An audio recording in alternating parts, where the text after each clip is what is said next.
kituufu tulina omwami Moses Muhangi nga olunaku olwaleero asindikiddwa ku CPS okuva ku Parliamentary Police Division.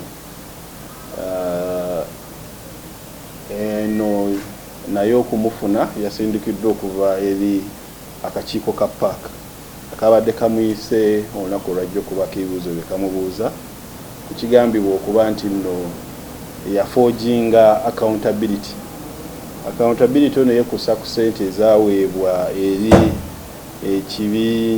Federation ya Boxing mu mwaka financial ya 2021-2022 era nga kwe basinze okubaako ebibuuzo bye bamubuuza we babadde nga si bamativu ne bamwongerayo ku Parliamentary Police Division.